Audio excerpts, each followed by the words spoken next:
Davison and Germer experiment. The students soon after D Broglie hypothesis, उनके hypothesis के बाद जो है डेविसन और जर्मर ने एक एक्सपेरिमेंट किया जिस पर जो है इन्होंने बाकायदा तौर पे प्रूफ कर दिया था कि इलेक्ट्रॉन जो है उसकी एसोसिएटेड वेवलेंथ जो है वो मेजरेबल है और इलेक्ट्रॉन एक वेव की तरह बिहेव कर सकता है।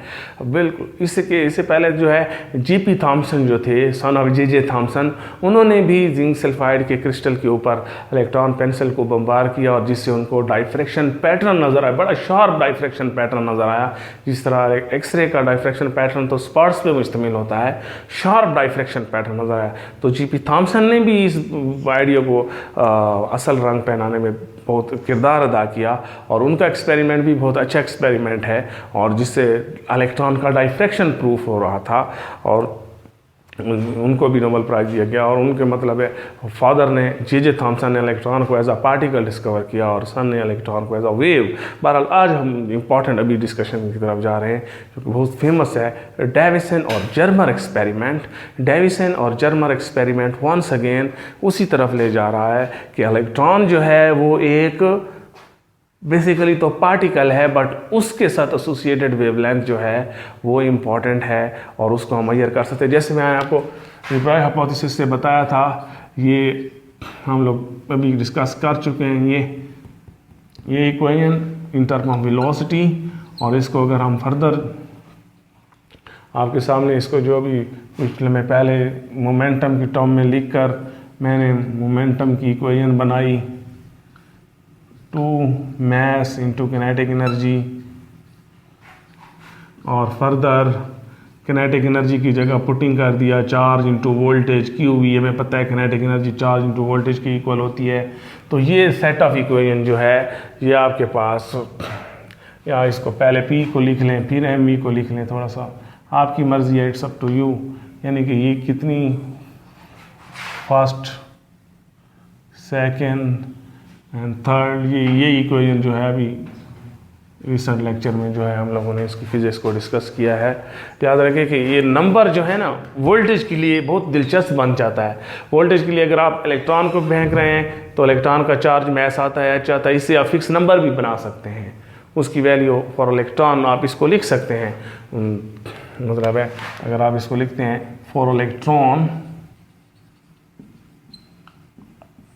तो फॉर इलेक्ट्रॉन के लिए लैम्डा क्या आ जाएगा, एच आपको पता है 6.63 into 10⁻⁻34 two mass of electron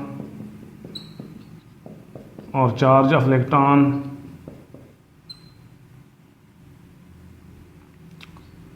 और वोल्टेज को वैसे का वैसे लिख दें, इस सारी की ट्रीटमेंट कर दें। तो इस सारे को सॉल्व करें तो लगभग ये 12.2 आंसर आ जाता है वोल्टेज के लिए। तो ये इलेक्ट्रॉन के लिए आप डायरेक्ट इस इक्वेशन को भी जहन में रख सकते हैं। इस तरह आप ये प्रोटॉन के लिए भी बना सकते हैं, किसी दूसरे चार्ज पार्टिकल के लिए भी बना सकते हैं। तो ये इलेक्ट्रॉन के लिए इस तरह की इक्वेशन डायरेक्ट आप यूज़ कर सकते हैं। सिंपल, अगर आपको वोल्टेज पता हो कि इलेक्ट्रॉन की पेंसिल को हमने किस वोल्टेज से जो है एक्सेलरेट करवाया है तो आप उससे एसोसिएटेड वेवलेंथ थ्योरेटिकली और एक्सपेरिमेंटली कैलकुलेट कर सकते हैं। अब इसको थोड़ा सा देखने की ज़रूरत है कि ये होगा कैसे। तो डियर स्टूडेंट्स, इसके लिए आपने पहले हीटर लेना है, फिलामेंट लेना है जिस पे आपने जो है बैटरी लगानी है तकरीबन 6 वोल्ट टू 12 वोल्ट बैटरी लगाएंगे। इधर फोटो सेंसिटिव मटेरियल कोई इस्तेमाल कर सकते हैं, जिंक सल्फाइड जो इस तरह का फोटो सेंसिटिव मटेरियल होगा। ये हीटर हीट अप होगा, थर्मो आयनिक एमिशन होगी। थर्मो आयनिक एमिशन हमें पता है, ऐसा मटेरियल हम सेलेक्ट करेंगे जिसका वर्क फंक्शन बहुत थोड़ा हो, टेम्परेचर बढ़ाने से उससे इलेक्ट्रॉन आसानी से निकल जाएं। इसके ऊपर फिलामेंट पे कोट कर लेंगे दूसरे लफ्ज़ों में, तो इलेक्ट्रॉन्स यहाँ पर इजेक्ट होंगे। अब जो ये इलेक्ट्रॉन इजेक्ट होंगे तो यहाँ पर हम आगे एक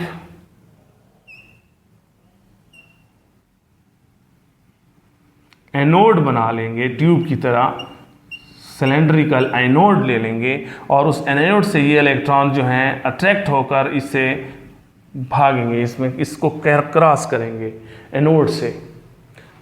एनोड को सिलेंड्रिकल इसलिए ताकि इलेक्ट्रॉन एक पेंसिल की सूरत में, एक बीम की सूरत में ट्रैवल करें, और वो इलेक्ट्रॉन्स जो हैं आगे जाकर हम लोग जो है निकल के क्रिस्टल पर, ये डेविसन जर्मर एक्सपेरिमेंट की मैं आपको एक्सपेरिमेंटल टेक्निक जो उसकी एक्सपेरिमेंट की कंस्ट्रक्शन बता रहा हूँ। तो निकल का क्रिस्टल जो है इस पे इलेक्ट्रॉन्स टकराने के बाद वापस जो है इस तरह डाइफ्रैक्ट होकर आएंगे।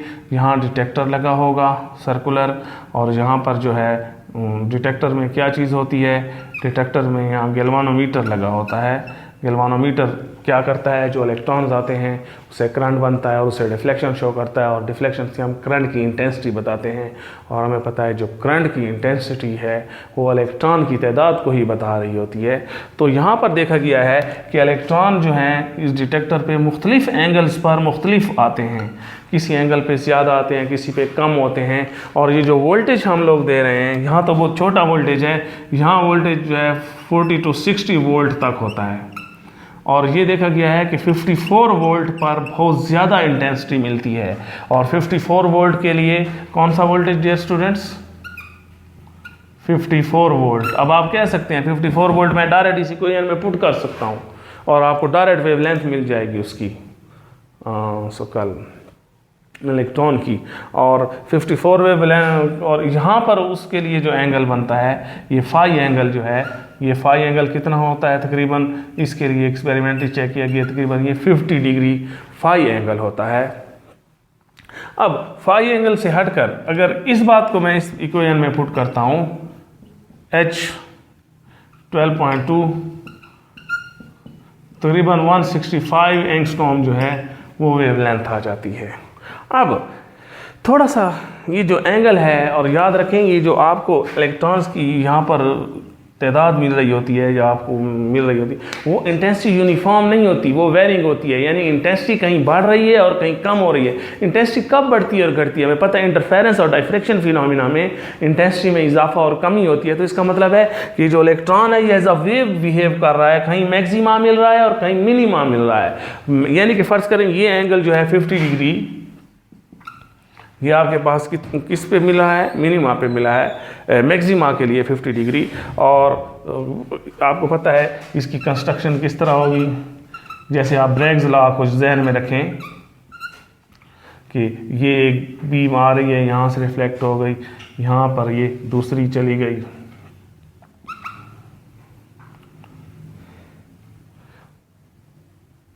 यहाँ पर एंगल आ रहा है, तो ये मुख्तलिफ एंगल की बात कर रहे हैं। तो अगर यहाँ पर आप एंगल की बात करते हैं एक्स एक्सिस के साथ, तो ये एंगल कितना है, थीटा है, और ये एंगल कितना है 5/2 इधर। तो ये बिल्कुल ब्रैग्स लॉ जो एक्सरे में आप पढ़ते रहते हैं, जिसकी इक्वेशन आपको बहुत अच्छे से पता है,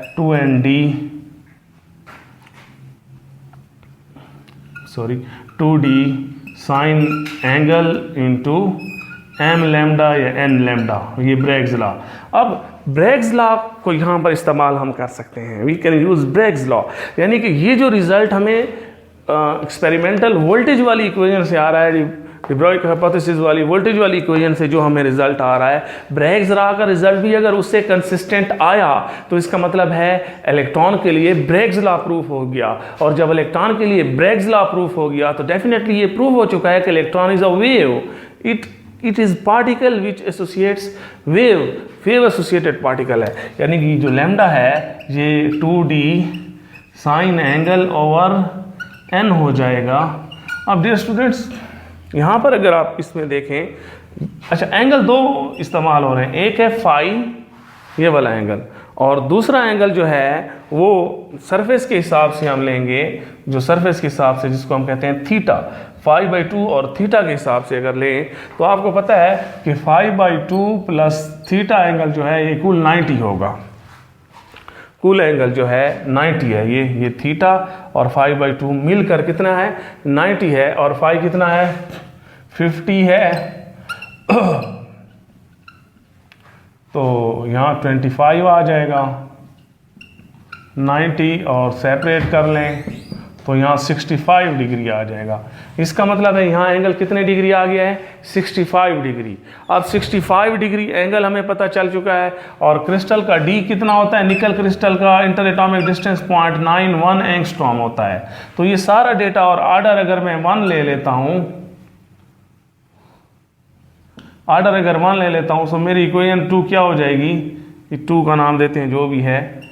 तो डे स्टूडेंट्स इक्वेशन में मैं पुटिंग करूँ तो lambda is equal to 2.91 angstrom 10⁻⁻10 होता है। साइन एंगल पुट कर लें 65 और आर्डर 1 ले लें तो यहाँ भी 165 एंगस्ट्रॉम लगभग आंसर आ जाता है। तो देखें दोनों का आंसर जो है, दोनों ही रिजल्ट का आंसर जो है वो आपस में कंसिस्टेंट आ रहा है। और आपने देखा कि दोनों ही रिज़ल्ट्स जो हैं बहुत ही दिलचस्प किस्म के रिज़ल्ट्स हैं। और आपने को ब्रैग्स लॉ इलेक्ट्रॉन के लिए प्रूफ किया इन लोगों ने, यानी कि electron was diffracted, we were observing this. ये जो आपके पास सर्कुलर स्केल लगा हुआ है, ये जो डिटेक्टर यहाँ लगा हुआ है, इसके ऊपर आपको मैक्सिमा और मिनिमा मिल रहे हैं। मैक्सिमा और मिनिमा यानी कंस्ट्रक्टिव और डिस्ट्रक्टिव इंटरफेरेंस हो रहा है। इंटेंसिटी कहीं ज़्यादा हो रही है, कहीं अगर ये पार्टिकल होता तो बिल्कुल एक ही तरह से इलेक्ट्रॉन यूनिफॉर्मली आते पूरे की पूरे मुख्तलिफ